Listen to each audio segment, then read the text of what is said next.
दोस्तों फिर हाजिर है नई अपडेट के साथ में। और अब ये बताने की जरूरत नहीं है कि रुझान किस तरफ जा रहे हैं।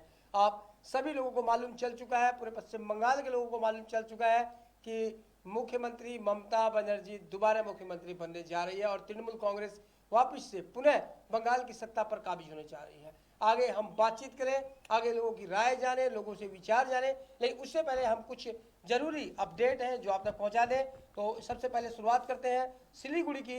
तो सिलीगुड़ी से शंकर घोष जो कि भारतीय जनता पार्टी के उम्मीदवार है, अभी भी आगे चल रहे हैं और उन्होंने काफ़ी बड़ी बढ़त बना ली है।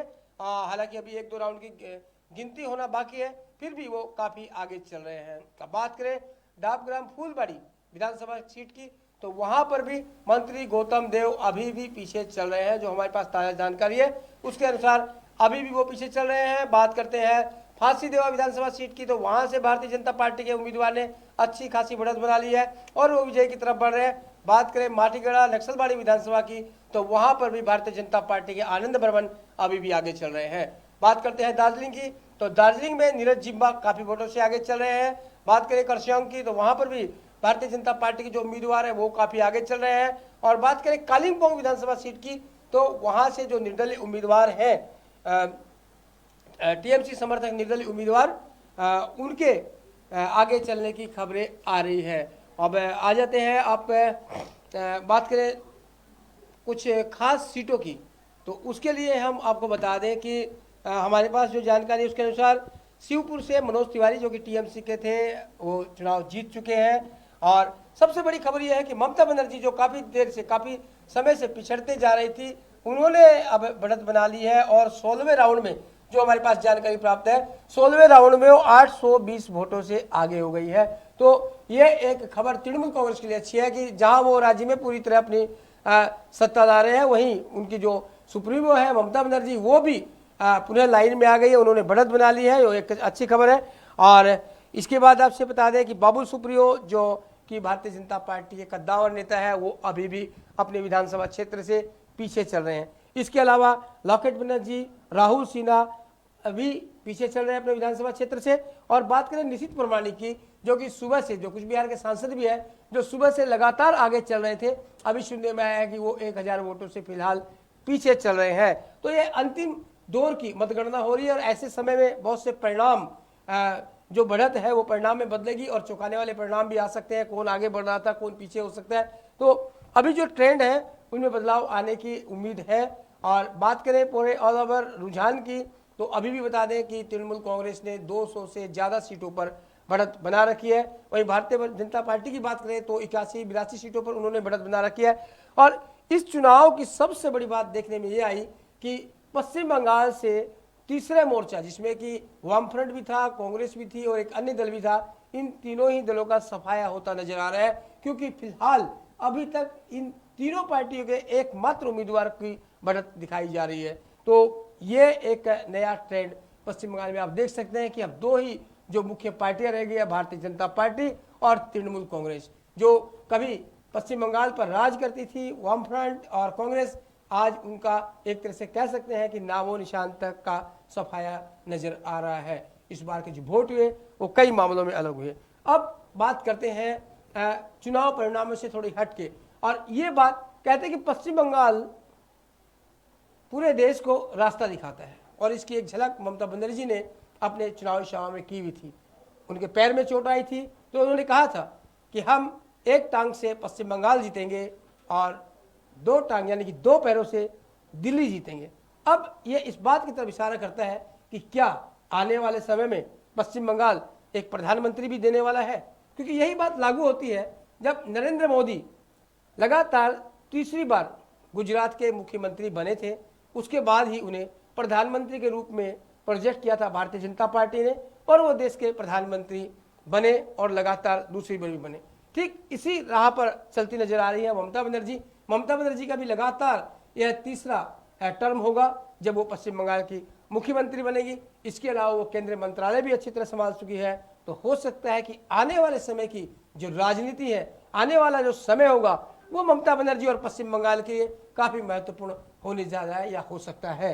क्योंकि अब ममता बनर्जी को जब इतनी बड़ी विक्ट्री राज्य के वासियों ने दी है, इतनी बड़ी चुनावी जीत एक तरह से राज्य के लोगों ने उन्हें उपहार स्वरूप दी है, तो उनका भी कद बढ़ना बिल्कुल लाजमी है। उनका भी राज्य के साथ साथ राष्ट्रीय राजनीति में भी उनका कद काफ़ी ऊंचा हो जाएगा, क्योंकि आपने देखा था एकमात्र अकेली ममता बनर्जी ने अकेले मुकाबला किया था पूरे भारतीय जनता पार्टी के केंद्रीय नेतृत्व का। आपने देखा किस प्रकार प्रधानमंत्री नरेंद्र मोदी ने सबसे ज्यादा सभाएं यहाँ पर की, 8 चरणों में यहाँ पर चुनाव किए गए, और साथ ही केंद्रीय गृह मंत्री, साथ ही अनेकों दर्जनों मंत्री और सांसद, और साथ ही विभिन्न राज्यों के मुख्यमंत्रियों ने भी यहाँ पश्चिम बंगाल में डेरा डाले रखा, लेकिन एकमात्र ममता बनर्जी ने उनसे मुकाबला किया और अपनी जीत दर्ज की। यहाँ तक कि जो अन्य विपक्षी पार्टियां हैं वो भी ममता बनर्जी के साथ नहीं थी, बावजूद इसके ममता बनर्जी की ये जीत बहुत कुछ कहती है। ये जीत कहती है कि आने वाले समय में ममता बनर्जी का कद और बढ़ने वाला है। ये जीत कहती है कि हो सकता है कि आने वाले समय में बंगाल की राजनीति पूरे देश की राजनीति को रास्ता दिखा सकती है। और इन्हीं मुद्दों पर हम बात करेंगे। हम एक बार फिर जाएंगे, कोशिश करते हैं बातचीत करने की। सबसे पहले हम मिलना चाहेंगे संजय शर्मा, जो कि तृणमूल कांग्रेस के नेता हैं। उनसे हम बात करना चाहेंगे। उनको हम फोन कॉल पे लेते हैं और उनसे पूछते हैं कि वो कैसा महसूस करते हैं और क्या वजह है इस जीत की। बात करते हैं संजय शर्मा से। तृणमूल नेता संजय शर्मा।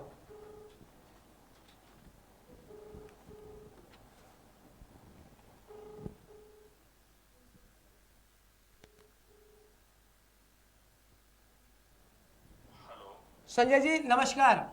नमस्कार। नमस्कार। संजय जी, जिस तरह की हवा देखी जा रही थी उसके बिल्कुल विपरीत देखा जा रहा है कि तृणमूल कांग्रेस की आंधी चल गई। जो रुझान आ रहे हैं उसमें, इसे लेकर आप कितने उत्साहित हैं? ये नतीजे प्रत्याशित ही है। पिछले 10 वर्षों में जन नेत्री दीदी ममता बनर्जी के नेतृत्व में पश्चिम बंगाल में जो विकास के काम हुए हैं, पश्चिम बंगाल में जो प्रगति हुई है, उसको देखकर हमारी कैलकुलेशन ये निश्चित थी कि हम भारी मतों से, भारी सीटों से जीतने जा रहे हैं और 200 से अधिक सीटें मिलनी थी। बंगाल की जनता ने 200 से अधिक सीटें देकर पार्टी को एक विशाल जनादेश दिया है, भारी बहुमत से जिताया है।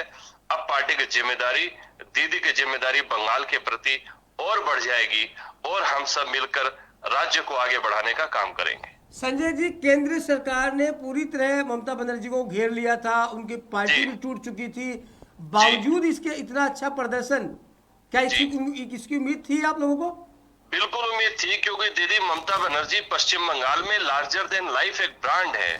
पश्चिम बंगाल की जनता दीदी में अपना चेहरा देखती है, दीदी को अपना मानती है और दीदी उनके दिलों में राज करती है। दीदी ने पश्चिम बंगाल के लोगों को राज्य की कल्याणकारी योजनाओं के माध्यम से प्राप्ति का जो आनंद दिया है वो अद्वितीय है और उसी आनंद के प्रसाद का ये कमाल है कि इतनी भारी जीत तृणमूल कांग्रेस को प्राप्त हुई है। संजय जी, एक सवाल आपसे और करना चाहेंगे कि ममता बनर्जी ने कहा था कि एक पैर से बंगाल जीतेंगे और दोनों पैरों से हम दिल्ली जीतेंगे। और आपसे बता दूं कि जो प्रधानमंत्री नरेंद्र मोदी जी भी लगातार जब तीसरी बार गुजरात के मुख्यमंत्री बने थे, उसके बाद उन्हें प्रधानमंत्री पद के लिए प्रस्तुत किया गया और वो प्रधानमंत्री बने।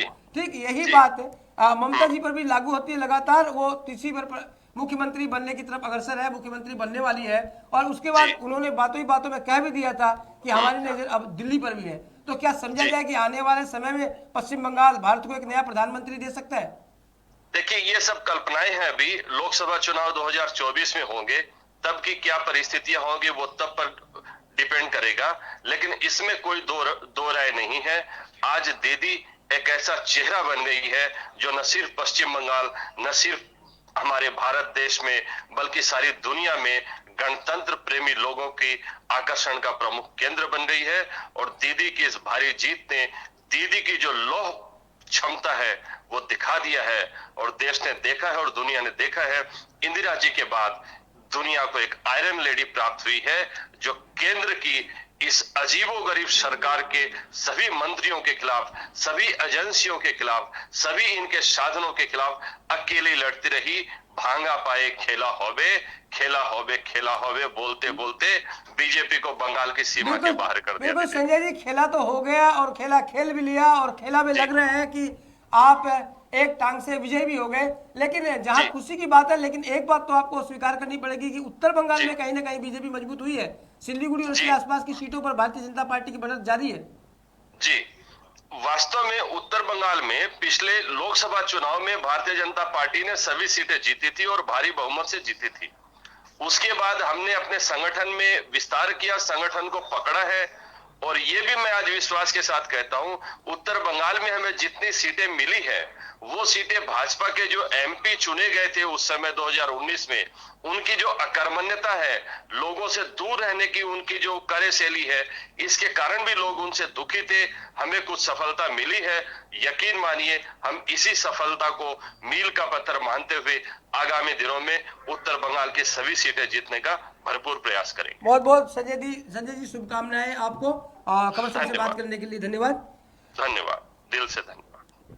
तो दर्शकों, ये थे संजय शर्मा जो कि तृणमूल कांग्रेस के नेता। तो हम आपसे बातें कर रहे थे कि लगातार जो चुनाव के परिणाम है वो लगातार आ रहे हैं, और पहाड़ पर जैसे कि हम पर्वतीय क्षेत्र का जिक्र कर रहे थे, पर्वतीय क्षेत्र से बहुत सभी पार्टी ने आशा लगा रखी थी, लेकिन वहाँ अगर बात करें तो अब की बेर जो गोरखा जनमुक्ति मोर्चा के दोनों ही गुट क्यों न कहें, उनके लिए एक झटके की बात हो सकती है। और इसमें भी बात अगर हम करते हैं तो दार्जिलिंग और जो करसियांग सीट है वहां पर भारतीय जनता पार्टी के उम्मीदवारों ने अजय बढ़त बना ली है और संभवतः उनकी विजय निश्चित है। और बात करते हैं कालिम्पोंग की, तो कालिम्पोंग से निर्दलीय रुदेन सादा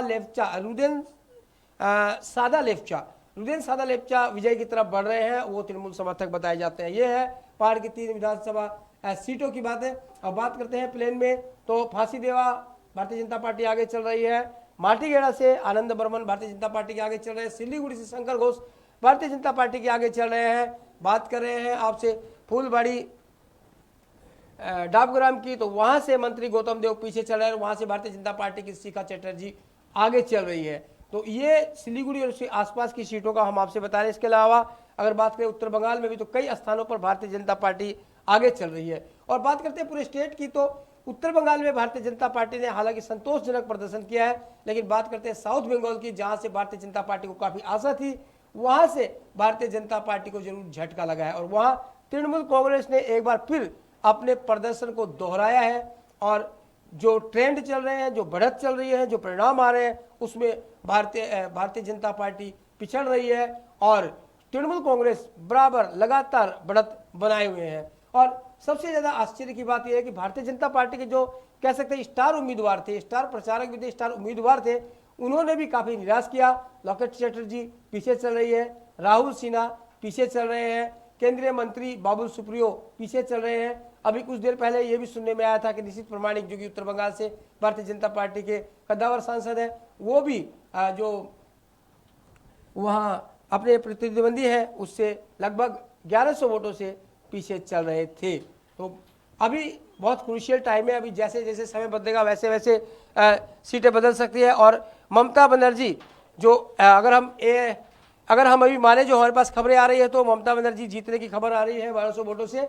और एक बड़ी खबर ANI के द्वारा जो खबर आ रही है उसके अनुसार ममता बनर्जी विजयी हो गई है। तो काफी उतार चढ़ाव के बाद अंततः ममता बनर्जी की विजय हो गई, क्योंकि पूरे स्टेट में जब इतनी अच्छी लहर कहीं ना कहीं भारतीय तृणमूल कांग्रेस की लहर चल रही थी, भारतीय जनता पार्टी की हवा चल रही थी, जिसकी की कह सकते हैं हवा निकल गई, लेकिन अंदर ही अंदर तृणमूल कांग्रेस की आंधी चल रही थी। यह बात भाप नहीं पाई भाजपा, और आज भाजपा को पिछड़ना पड़ा। तो सबसे बड़ी खबर, ममता बनर्जी पिछड़ते आखिर 1200 वोटों से विजयी हो गई है। उन्होंने सुखदेंदु अधिकारी जो कि तृणमूल छोड़ के भारतीय जनता पार्टी में शामिल हुए थे, उन्हें 1200 वोट से अंततः हरा दिया है और तृणमूल कांग्रेस की सुप्रीमो ममता बनर्जी विजयी हो गई है। तो एक बड़ी खबर इसी बीच हमारे पास आ गई है, और आपसे बता दें लगातार मैं जो कह रहा हूं कि चल रहा है, अभी शुभेंदु अधिकारी की बात हो रही थी और साथ ही निशित प्रामाणिक भी पीछे चल रहे हैं। आपसे बता दें ममता बनर्जी विजयी हो चुकी है, ये खबरें हैं। तो चलिए इसी बीच हम फिर बात करने की कोशिश करते हैं भारतीय जनता पार्टी के नेता राजू शाह से। अगर उनसे हमारा संपर्क हो सकता है तो हम उनसे बात करवाते हैं आपकी।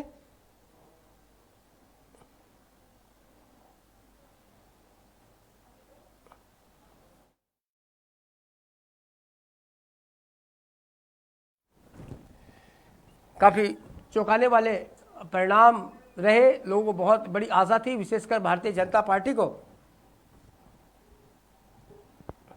भारतीय जनता पार्टी की बड़ी उम्मीद थी, बड़ी आशा थी कि 200 के करीब वो सीट लाएंगे। हालांकि ऐसा नहीं हो पाया, बात उल्टी हो गई है। और तृणमूल कांग्रेस, जिसे कि लोग कमजोर मान रहे थे, उन्होंने बहुत ही सुंदर और प्रयास किया। इसी बीच राजू शाह हमारे साथ आ गए हैं, भारतीय जनता पार्टी के जिला सचिव। राजू जी नमस्कार। राजू जी, आज की जो चुनावों की स्थिति है, जो परिणाम आए, उसे लेकर क्या कहेंगे? क्या भारतीय जनता पार्टी के लिए परिणाम एक झटका है? झटका का कोई विषय नहीं है, क्योंकि अगला 2016 में जब चुनाव हुए थे तब तीनों सीट थे हमारा। उसके बाद 2019 में यहाँ का जनता ने आशीर्वाद दिए थे हम लोग को, उसमें 18 सीट आए थे हम लोग का। एक तो विषय है, तो हम लोग तो सोचे थे इस बार सत्ता में आएंगे, मगर जनता ने आशीर्वाद नहीं किया हम लोग को, इसलिए हम लोग आशीर्वाद के हिसाब से लेते। लेकिन राजू जी आपके लिए ये, लेकिन आपके लिए राहत की बात हो सकती है कि आपका जो डिस्ट्रिक्ट है दार्जिलिंग डिस्ट्रिक्ट, इसमें भारतीय जनता पार्टी काफी अच्छा प्रदर्शन करती नजर आ रही है। ये आपके लिए राहत की बात हो सकती है। ये तो सही बोले आप। हम लोग मेहनत किए, चारों हम लोग का जिम्मेदारी हम लोग का नेतृत्व में से हम लोग का साथ जिम्मेदारी दिया था तीनों विधानसभा सिलीगुड़ी जिला में। और जहां तक हमें जानकारी प्राप्त है, दार्जिलिंग से भी भारतीय जनता पार्टी आगे चल रही है, करसांग से भारतीय जनता पार्टी आगे चल रही है, फांसीदेवा से चल रही है, माटीगढ़ से चल रही है, सिलीगुड़ी से चल रही है, डाकुरम फुलबाड़ी से भी भारतीय जनता पार्टी आगे चल रही है। हाँ सानी जी, हम लोग का पास जो जिम्मेदारी थे सिलीगुड़ी की 3 विगत पहाड़ की थी, और जिम्मेदारी थी डाकुरम फुलबाड़ी की। इस बार हम लोग चुनाव का जिम्मेदारी हम लोग को ऊपर थी, संगठन हम लोग देखते थे, तो इस हिसाब से हम लोग का जिला का तो रिजल्ट अच्छा ही हुआ है। बिल्कुल राजू जी, उत्तर बंगाल में तो भारतीय जनता पार्टी ने संतोषजनक प्रदर्शन किया, लेकिन क्या वजह रही होगी कि दक्षिण बंगाल में एक बार फिर भारतीय जनता पार्टी पूरी तरह से बिखर गई, पिछड़ गई? हाँ, ये तो सोचने की बात है। तो आगे जिम्मेदार जो है कार्यकर्ता, सीनियर कार्यकर्ता जो है, वो केंद्र का जो कार्यकर्ता है, उसको बैठ के हम लोग चर्चा करेंगे, और कोई जगह पे गलती हुआ है, कौन सी गलती हुआ वो विषय लेके हम लोग आगे चर्चा करेंगे। और तीनों सीट से अभी 80 का ऊपर ही है, अभी दिखाई दे रहा है हम लोग को। जो भी है, एक 80 जो भी है, जितना भी एमएलए आएंगे, इन लोग का आशीर्वाद लेके, मानुष का आप लोग का साथ काम करके जनता का आशीर्वाद देते हुए अगला 5 साल बाद फिर हम लोग सरकार में आने की कोशिश करेंगे। बिल्कुल, थैंक यू राजू जी, आपको धन्यवाद बहुत बहुत खबर समय से बात करने के लिए। अब सिलीगुड़ी के आसपास की और विधानसभा के जितने यहाँ का जनता है, उन लोगों को सिलीगुड़ी जिला का तरफ से धन्यवाद देता हूँ। आशीर्वाद चाहते हो हम लोग, जो हम लोग आप लोग का साथ काम करने के लिए चाहते, जो भी काम है हम लोग को बोलिएगा, आप लोग का पास में हम लोग रहेंगे। बिल्कुल, थैंक यू राजू। तो ये थे राजू शाह, भारतीय जनता पार्टी के सिलीगुड़ी जिला सांगठनिक महासचिव। उन्होंने बताया कि जरूर कोई कारण रहे होंगे, कमी रही होगी, यही हार की वजह है, और इस पर वो विवेचना करेंगे कि आखिर क्या वजह रही हार की। तो बात कर रहे थे हम पूरे नॉर्थ बंगाल में भारतीय जनता पार्टी ने जरूर एक संतोषजनक अच्छा प्रदर्शन किया है, लेकिन बात करें साउथ की, साउथ से बहुत ज़्यादा उम्मीद थी, लेकिन विपरीत उसके भारतीय जनता पार्टी को इसमें निराश होना पड़ा। अभी हम जरूर संपर्क बनाएंगे वरिष्ठ संवाददाता, हमारे साथ बनेंगे वरिष्ठ संवाददाता पराग विश्वास जी। उनसे बातें करना चाहेंगे कि अगर वो फ्री है तो उनसे बात करते हैं, और उनसे जानना चाहेंगे कि ये राजनीति किस तरफ मुड़ने वाली है।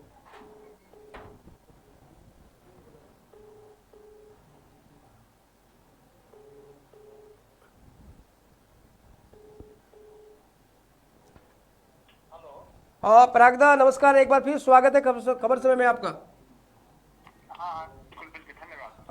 परागदा, देखा आपने किस तरह पश्चिम बंगाल की राजनीति बदल रही है, हवा निकल चुकी है और आंधी बह चुकी है यहाँ तृणमूल कांग्रेस की। आपको याद होगा ममता बनर्जी ने कहा था प्रचार के दौरान कि एक पैर से पश्चिम बंगाल लेंगे, दूसरे पैर से दिल्ली लेंगे। तो कहाँ तक अब ये बात आपको सच होती महसूस हो रही है? लेकिन बात सही है। सुबह से हम दूसरे जगह पे भी यही बोल रहे थे कि एक चेहरा जो है राष्ट्रीय स्तर पर मोदी जी को चैलेंज देने का, चुनौती देने का चेहरा नहीं था हिंदुस्तान में अभी तक, लेकिन अब लग रहा है कि चेहरा सामने उभर कर आ रहा है। और आने वाले चुनाव में, मतलब लोकसभा चुनाव में ममता बनर्जी शायद ऑपोजिशन का, विरोधियों का चेहरा होने जा रही है, क्योंकि ये जो जीत है इतने अच्छे तरीके से भाजपा ने अपना गोटी पूरा संभाला था, सराया था।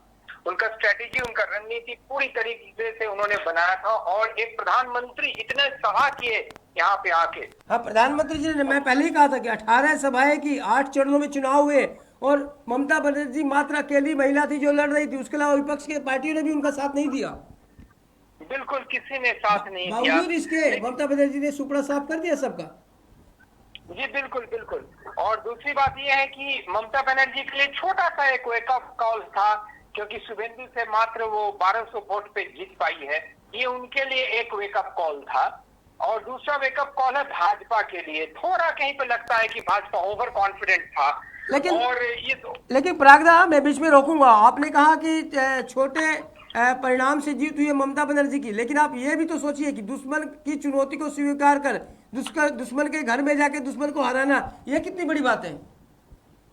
आप किसके बारे में बोल रहे हैं, भाजपा के या ममता बनर्जी? ममता बनर्जी, आपने कहा ना ममता बनर्जी के जो चुनाव मात्र 1200 वोट से जीती है, तो उसमें मैं कहना चाह रहा हूं कि ममता बनर्जी ने शुभेंदु अधिकारी की चुनौती को स्वीकार किया और वो उनसे जाके लड़ी और उनके घर में उनको हरा कर आई। ये कितनी बड़ी बात है। मैं बराबर ये मानता हूं कि नंदीग्राम, जहां से लेफ्ट फ्रंट सरकार का बैक काउंटिंग शुरू हुआ था, नंदीग्राम और सिंगुर बराबर टीएमसी का और ममता बनर्जी का घर है और घर है। ठीक है, तो ये इस बात से मैं सहमत नहीं होऊंगा कि उनके घर में घुस के उन्हें हराया। हाँ, ये आप कह सकते हैं कि वो सन ऑफ द सॉइल है, और उसको जाके सन ऑफ द सॉइल को हराना वाकई में बहुत बड़ा एक चुनौती का सामना उन्होंने किया। लेकिन उससे बड़ा जीत मैं मानूंगा जिस तरीके से मिसमार कर दिया, ध्वस्त कर दिया पूरी तरीके से भाजपा के क्लेम को कि हम 200 सीट लेंगे, ये करेंगे, वो करेंगे। मैं शायद इस बार बोला था, मुझे याद नहीं, 1971 साल के बाद 96 साल ही ऐसा था जहां पे 88 सीट मिला था ऑपोजिशन को पश्चिम बंगाल विधानसभा में। इस बार हम शायद उम्मीद कर रहे थे कि 88 से ज्यादा हो और सशक्त ऑपोजिशन हो, लेकिन वो नहीं हो पाया। इस बार हम देख रहे हैं 78 पे शायद सिकुड़ कर रह जाए, ये बहुत जरूरी है। और अगर आसपास का राजनीति आप देखेंगे, बिल्कुल सही, सन ऑफ द सॉइल की वजह से मैं समझता हूँ शंकर जी थोड़ा पीछे है और थोड़ा पीछे गौतम देव भी है। पराग जी, और एक बात अगर हम माने तो टीएमसी अब की बार कहीं प्लस में नजर आ रही। इतना कुछ होने के बाद भी जो उनकी परंगत सीट थी उससे कहीं आगे 2016 में जो सीटें थी उससे 1-2 सीटें बढ़ती ही नजर आ रही है। अभी बिल्कुल बढ़ती नजर आ रही है, लेकिन एक चीज आप मान के चलिए, सिर्फ 2001 में, फिर मैं कहूंगा 1977 से लेके, हेलो, हाँ सुन रहा हूँ, बोलिए। हाँ, 1977 से लेके 2001 तक, 2001 ही पहला दफा था जब लेफ्ट फ्रंट को 200 से कम सीटें मिली थी, 196 सीट मिली थी और उन्होंने सत्ता संभाला। लेकिन ये तो पश्चिम बंगाल में होता ही है। पश्चिम बंगाल में बहुत ज्यादा एक ध्रुवीकरण है सत्ता के तरफ। ये स्टेटस क्विक पॉलिटिकल स्टेट है जहां पे लोग प्रतिष्ठान के विरोध वोट कम करते हैं, परिश्रम के साथ करते हैं। क्योंकि आपको याद होगा नारदा शारदा कांड था, आपको याद होगा, पिछले दफा नारदा और शारदा कांड था 2006 में।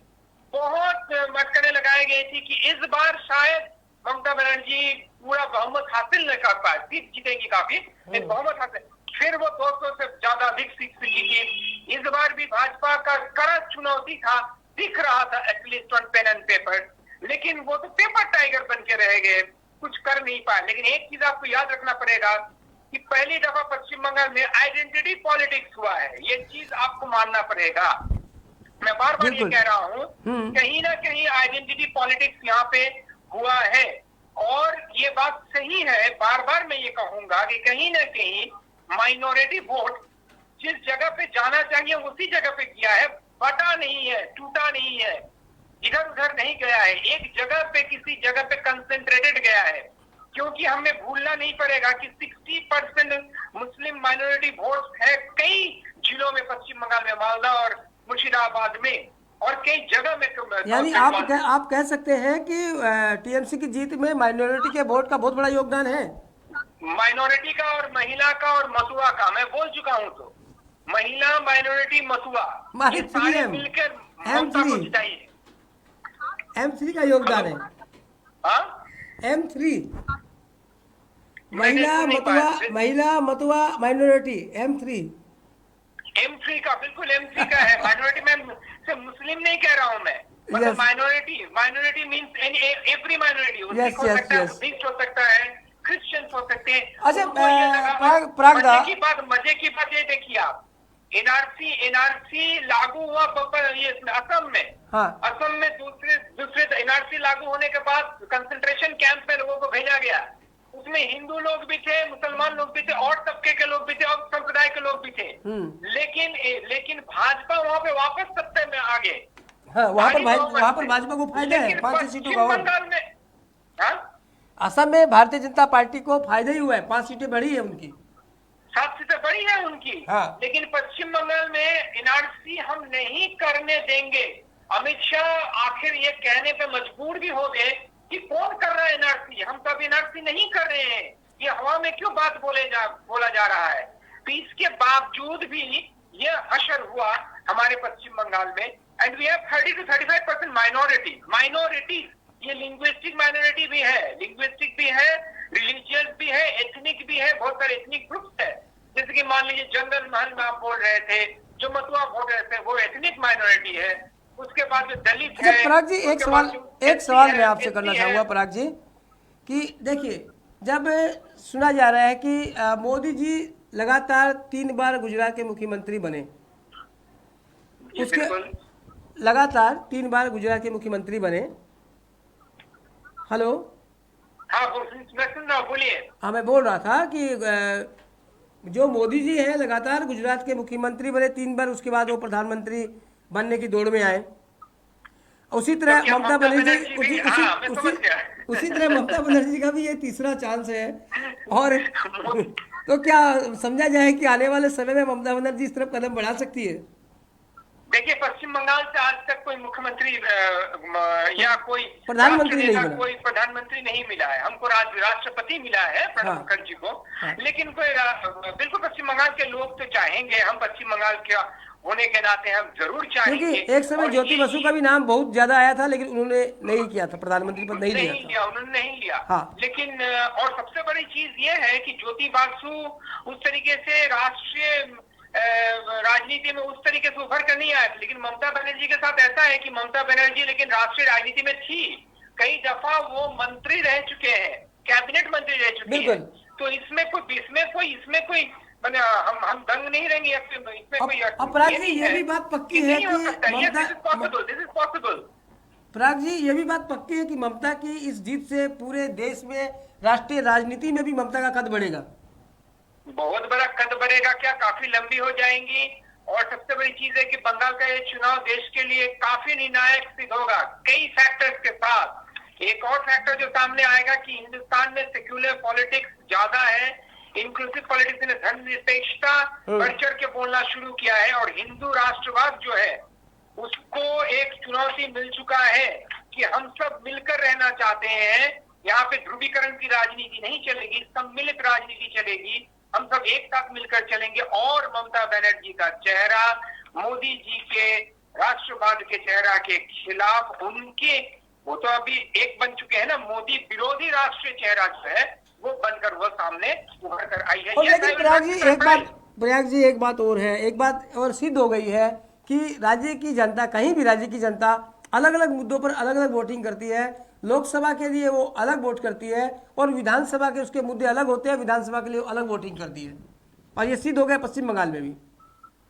हाँ है, लेकिन इस बार तो डबल इंजन का जो दलील रखा गया था सामने, वो तो काम करनी चाहिए थी मेरे ख्याल से, क्योंकि डबल इंजन हमको कभी मिला भी नहीं है, इस बार भी नहीं मिला।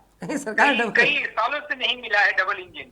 और एक चीज और बहुत तो इससे क्या बंगाल को दुर्भाग्य कहेंगे या सौभाग्य कहेंगे कि डबल इंजन नहीं मिल रहा है? नहीं, वो दुर्भाग्य सौभाग्य की बात नहीं है, वो उस पर हम टिप्पणी नहीं कर सकते, क्योंकि हम तो इम्पार्शियली सब चीज को देखते हैं। एक चीज देखिए आप, जीत का जो मार्जिन है ना, ये बहुत बड़ा हौसला अफजाई करेगा तृणमूल के समर्थकों का, कि जीत का जो मार्जिन है वो काफी छोटा है। जहां जहां हारा है, जहां हार हुई है टीएमसी का, वो जीत का मार्जिन जो है बहुत कम मार्जिन से उन्होंने हारा है। बीजेपी ने कम मार्जिन से जीता है। लेकिन दूसरे तरफ अगर आप देखें, पूरा स्टैटिस्टिक देखें, अभी जब सीट का आ रहा है सामने, फासला कहीं ज्यादा है, मार्जिन कहीं बड़ा है, जहां पे मतलब भारी वोटों से ये मतों से ये जीता है, क्या कहते हैं, टीएमसी ने जीता है। ये बहुत हौसला अफजाई की मेरी बात है। और ममता बनर्जी ने ये भी कहा था कि 200 से कम सीटें अगर हमें मिला तो शायद गद्दारों को रखना मुश्किल हो जाएगा। अब वो डर भी खत्म हो गया क्योंकि 200 से ज्यादा सीट उन्हें मिल गया। So it's a very fantastic situation for TMC, I think. बिल्कुल कर लिया जगह, मैं आपको बता रहा हूँ, ये टीएमसी ने अपना जगह सीमेंट कर लिया है, क्योंकि 1984 साल में जो चुनौती हुआ था उसको देखिए, मैं तुलना करूंगा। टीएमसी ने 3 दफा सरकार में आने के बाद, टीएमसी आने वाले 10-15 साल अगर पश्चिम बंगाल में रह गया तो मुझे आश्चर्य नहीं होगी, क्योंकि टीएमसी ने हर तबका के लिए कुछ ना कुछ तो किया है, ये तो मानना ही पड़ेगा। बिल्कुल, इतनी बड़ी अगर जीत है तो जीत हवा में नहीं आती है, जीत के लिए आपको जमीन पे उतरना पड़ता है। जीत के लिए जमीन पे उतरना जरूरी है, मतदाताओं के दिल में उतरना जरूरी है।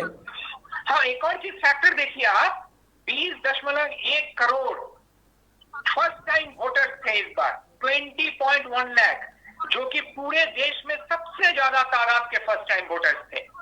उन्होंने बहुत आदमी ये सोचे थे, बहुत ये करने लगा जा रहा एक्सपर्ट द्वारा कि these young voters will be a very big factor because they may vote for क्या कहते बीजेपी। लेकिन आंकड़े को कुछ और बता रहा है कि ऐसा नहीं हुआ है। जो यंग वोटर्स हैं, जो फर्स्ट टाइम वोटर्स हैं, कहीं ना कहीं काफी हद तक उनका भी समर्थन टीएमसी को गया होगा। बिल्कुल, ये कह सकते हैं कि समर्थन लेके आए, सभी तबकों ने टीएमसी को समर्थन दिया है। हाँ, सब तबके ने टीएमसी को समर्थन दिया है, मतलब हर मेजोरिटी से भी। देखिए, सिर्फ माइनॉरिटी का वोट लेके टीएमसी जीत नहीं पाता। हाँ बिल्कुल, तो मेजोरिटी का वोट भी वहां पे है, महुआ का वोट है, जंगल महल में आदिवासी का वोट है, दलितों का वोट है, जहां पे अब देखिए सबसे और खतरे की बात है भाजपा के लिए कि पश्चिम बंगाल में उत्तर बंगाल को भाजपा का गढ़ माना जा रहा था, लेकिन वहां पे भी छेद हो चुका है। उस जहाज में भी कई छेदें हो चुकी है। टीएमसी ने इनरोड किया है जगह जगह पे, जलपाईगुड़ी में किया है, कह सकते हैं उत्तर बंगाल में सफलता तो मिली है, लेकिन संतोषजनक सफलता मिली है, कोई शानदार प्रदर्शन यहाँ भी नहीं कह सकते हैं। उत्तर बंगाल से अगर पूरे तरीके से लोकसभा जैसा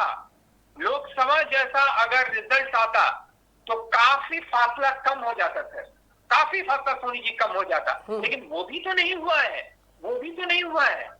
जो लोग पिछले लोकसभा में मुतवा लोग, उसके बाद आदिवासी लोग जंगल महल में आ गए थे भाजपा के साथ, वो फिर वापस चले गए हैं टीएमसी कैंप में। यानी कह सकते हैं कि भारतीय जनता पार्टी को अब फिर से मेहनत करनी पड़ेगी गोटियां सजाने में।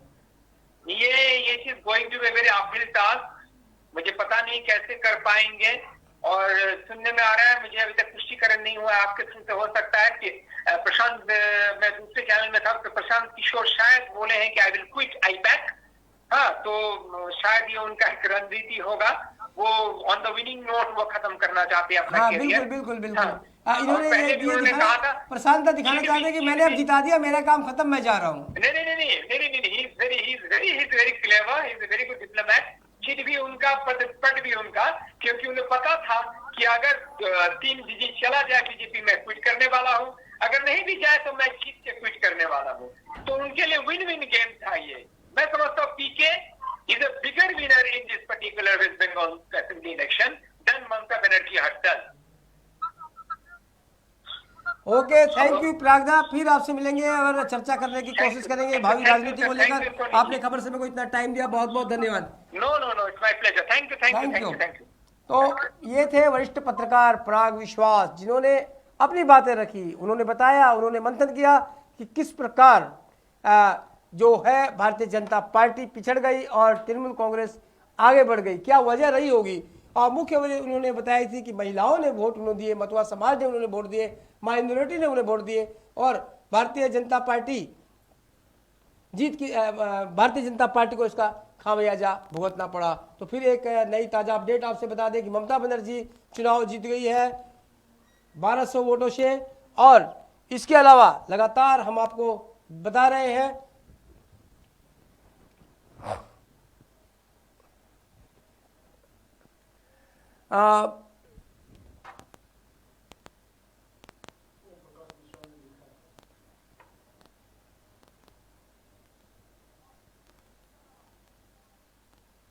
ओम प्रकाश मिश्रा ने जरूर लिखा है। ओम प्रकाश लिखते हैं कि हाँ, उन्होंने लिखा है कि वो चुनाव हार गए हैं, हार रहे हैं। अब उन्होंने अपनी इस उसमें लिखा है कि ओम प्रकाश मिश्रा जो है उन्होंने अपने अकाउंट में लिखा है कि वो चुनाव हार रहे हैं, चुनाव हार की तरफ बढ़ रहे हैं और भारतीय जनता पार्टी आगे बढ़ रही है। और हमें मालूम है कि बिल्कुल भारतीय जनता पार्टी ने तो यहाँ बढ़त बनाई रखी है।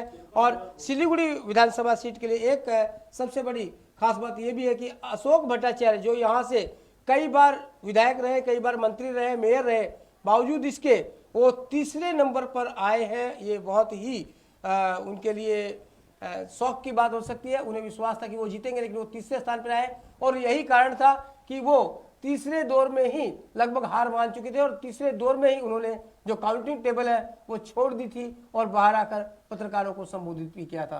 तो सिलीगुड़ी के लिए ये एक बड़ी खबर थी। फिर बता दें यहाँ पर अभी भी भारतीय जनता पार्टी के शंकर घोष बढ़त बनाए हुए हैं और दार्जिलिंग से बीजेपी बढ़त बनाए हुए हैं, करसियांग से बीजेपी बढ़त बनाए हुए हैं, फांसी देवा से बीजेपी के जो प्रार्थी है वो बढ़त बनाए हुए हैं, माटीगेड़ा से आनंद बर्मन बढ़त बनाए हुए हैं भारतीय जनता पार्टी के।